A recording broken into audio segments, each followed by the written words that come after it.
Hello बच्चों, RSD new classes में आपका स्वागत है। आओ गणित में गुणज यानी अपवर्त, अंग्रेजी में मल्टीपल्स और गुणनखंड या अपवर्तक या फैक्टर्स इंग्लिश में कहते हैं के बारे में समझेंगे। इसे समझने से पहले आप सभी बच्चे जानते हैं कि प्राकृत संख्याएं क्या होती हैं। प्राकृत संख्याओं के बारे में आप सभी जानते होंगे। प्राकृतिक संख्याएं 1 से अनंत तक होती हैं। इस तरीके से अनंत तक होती हैं प्राकृतिक संख्या। तो सबसे पहले हम गुणज के बारे में समझेंगे, मल्टीपल्स के बारे में समझेंगे कि मल्टीपल्स क्या होते हैं। इनकी परिभाषा भी लिखेंगे, लेकिन परिभाषा हम बाद में देंगे। पहले हम एक एग्जाम्पल लेते हैं। क्या एग्जाम्पल लेते हैं? जैसे कोई भी एक एग्जाम्पल ले लें, जैसे 4 के गुणज या अपवर्त ज्ञात करना है। तो 4 के अपवर्त कैसे निकालेंगे? तो हम 4 का गुणा इन प्राकृतिक संख्याओं में करते जाओ। 4 एकम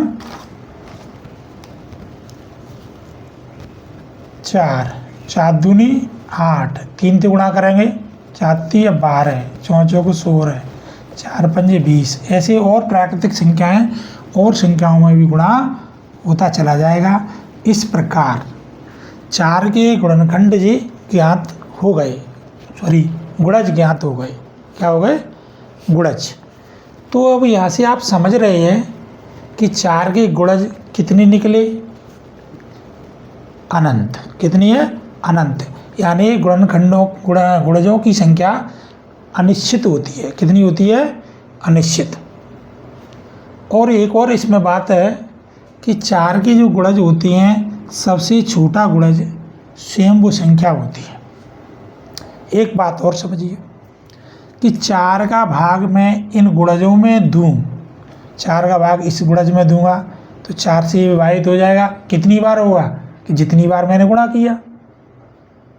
फिर 4 का भाग दूसरे गुणज में भाग दूं तो वो भी विभाजित हो जाएगा। 4 का भाग मैं 12 में दूं तो 12 भी विभाजित हो जाएगी। 4 का भाग इस गुणज में भाग दूं तो 4 से ये भी विभाजित हो जाएगा।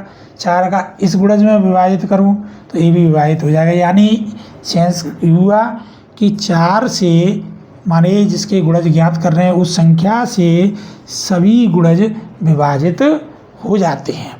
तो हम सरलता से परिभाषा लिख सकते हैं काहे कि गुणज या अपवर्त, इसको अंग्रेजी में मल्टीपल कहते हैं। तो क्या है? दी गई संख्या, माने जैसे कोई संख्या मैंने उदाहरण के लिए 4 ली तो इसकी परिभाषा हम सरलता से बना सकते हैं। किसी दी गई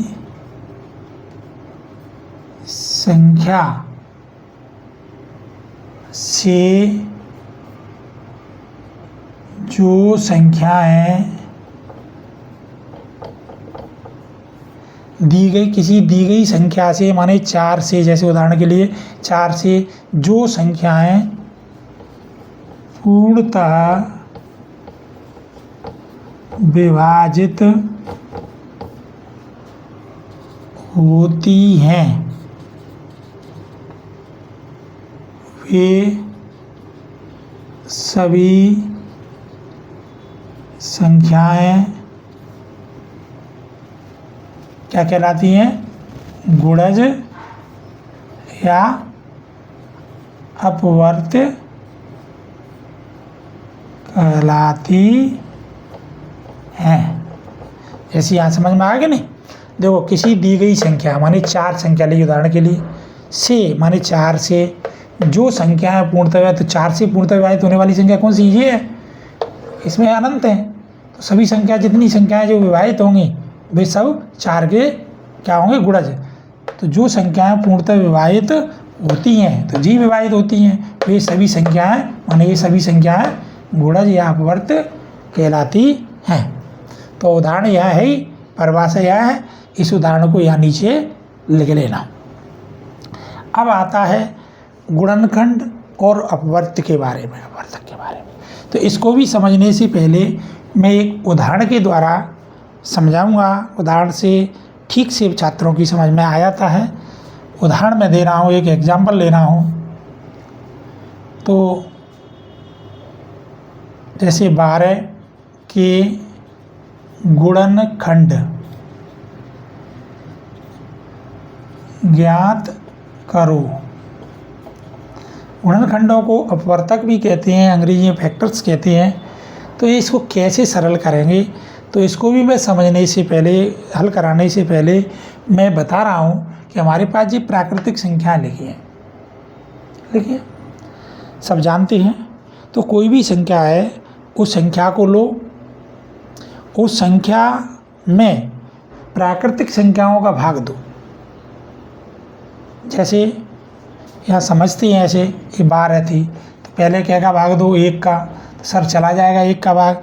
तो हमने यहाँ लिख सकते हैं यहाँ हल में कि 12 के गुणनखंड, तो 1 का भाग जा रहा है, कहाँ सर जा रहा है, तो 1 लिख दिया। फिर पूछे 2 का, सर 2 का भाग दो, कि सर 2 का भाग भी चला जाएगा, जा रहा है तो 2 भी लिख दो। इसी तरह 3 का भाग भी 12 में जाएगा, क्या जाएगा कि 3 का भी 3 लिख दो। 4 का भाग जाएगा कि 4 लिख दो। फिर 4 के बाद अगली संख्या कौन सी होगी, 5 का तो भाग जाएगा नहीं, 6 का चला जाएगा तो 6 लिख दो सर। और आगे अगली संख्या कौन सी मिलेगी, 12 मिलेगी। इस प्रकार दी गई संख्या जिन जिन संख्याओं से विभाजित होती है, यानी इन प्राकृतिक संख्याओं में से ही कोई संख्या होंगी जिनसे दी गई संख्या विभाजित होगी। तो ऐसे 12 ली तो 12 इन संख्याओं से विभाजित होंगी। ये सारी संख्या कहाँ से मिली, प्राकृतिक संख्याओं से। तो वे प्राकृतिक संख्याएं जिनसे वह संख्या पूरी तरह से विभाजित हो जाए, वे गुणज, वो गुणनखंड कहलाते हैं। तो वे प्राकृतिक संख्याएं जिनसे दी गई संख्या पूर्णतः विभाजित हो जाती है, वे सभी प्राकृतिक संख्याएं दी गई संख्या के गुणनखंड कहलाते हैं। तो गुणनखंडों की संख्या यहाँ पर क्या होती है, निश्चित होती है। यहाँ देखिए कि 12 के गुणनखंड हैं वो निश्चित हैं। पहला गुणनखंड 1 सभी संख्याओं का होता है, और अंतिम गुणनखंड जो सबसे बड़ा गुणनखंड होता है वो भी उस संख्या स्वयं होती है। यानी गुणनखंडों में देखा जाए तो 2 गुणनखंड हैं जी। तो 1 सभी संख्याओं का गुणनखंड होता है, और वो स्वयं संख्या सबसे बड़ा गुणनखंड होता है। तो इसकी परिभाषा हम देखेंगे। तो अब लिखें लेते हैं यहाँ गुणनखंड या अपवर्तक, इसको अंग्रेजी में फैक्टर्स कहते हैं।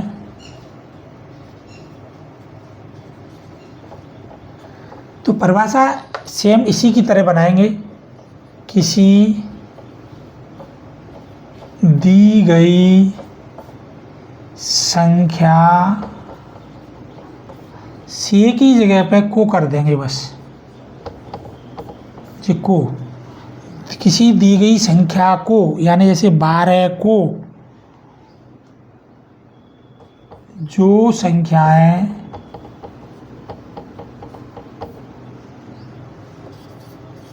पूर्णतः विभाजित करती हैं,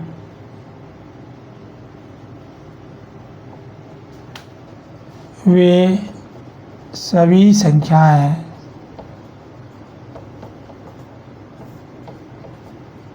गुणनखंड या अपवर्तक कहलाते हैं।